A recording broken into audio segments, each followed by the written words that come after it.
अस्सलाम वालेकुम। एक सवाल और बहुत कॉमनली पूछा जाता है, वो ये है कि क्या एक वैक्सीन के बाद दूसरी वैक्सीन लगवाई जा सकती है। इसके ऊपर अभी तक कोई साइंटिस्ट का कोई जवाब नहीं आया था। अभी तक इसके ऊपर कोई ट्रायल भी नहीं किया गया था कि एक वैक्सीन के बाद दूसरी वैक्सीन क्या लगाई जा सकती है।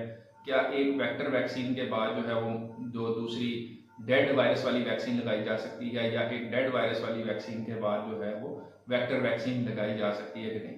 इसके ऊपर अब दुबई के अंदर और बहरीन के अंदर नई जो गाइडलाइंस कुछ दिन पहले आई हैं वो ये है कि जिन लोगों को साइनोफार्म वैक्सीन लगे हुए, जो कि चाइना की वैक्सीन है, जो कि एक डेड वायरस वैक्सीन है, लगे 6 माह हो गए हैं, उनको जो है वो आप अब फाइजर की जो वैक्सीन, जो कि मैसेंजर आरएनए वैक्सीन है और वो अमेरिकन वैक्सीन है, उसके बूस्टर शॉट्स लगाए जाएंगे। बूस्टर शॉट से मुराद ये होता है कि उन्होंने देखा है कि 6 मंथ्स के बाद जो इम्यूनिटी का लेवल है वो उतना नहीं रहता जो वैक्सीन लगने के 15 दिन के बाद होता है, यानी वो ऐसा ऐसा कम होना शुरू हो जाता है। तो बूस्टर शॉट्स का ये फायदा होता है कि वो जो इम्यूनिटी कम हो रही होती है उसको बढ़ाने में मदद देती है। तो इसके लिए फिर ये एडवाइस किया गया कि जिन्होंने साइनोफार्म की वैक्सीन लगाई है उनको फाइजर की वैक्सीन लगाई जाए, और जो अब यूएई और बहरीन में लगना भी शुरू हो गई है। तो इसका मतलब ये है कि ये रिसर्चर्स ने देख लिया है और अच्छी तरह जांच लिया है कि एक वैक्सीन के बाद दूसरी वैक्सीन भी लगाई जा सकती है, इससे किसी किस्म का कोई खतरा नहीं है।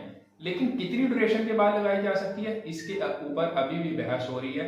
लेकिन एटलीस्ट हमें यह पता चल चुका है कि 6 माह के बाद आप जो एक वैक्सीन है वो लगवाने के बाद किसी और कंपनी की, किसी और फॉर्मुलेशन की वैक्सीन जो है कोरोना की, वो लगवा सकते हैं। इसकी वजह यह भी थी कि अक्सर लोगों को यह परेशानी थी कि उन्होंने जी चाइनीज वैक्सीन लगवा ली है तो बहुत इफेक्टिव, लेकिन बहुत सारे मुल्कों के अंदर जो है वो सफ़र करने की जो इजाज़त नहीं थी उन लोगों को जिन्होंने चाइनीज वैक्सीन लगवाई थी।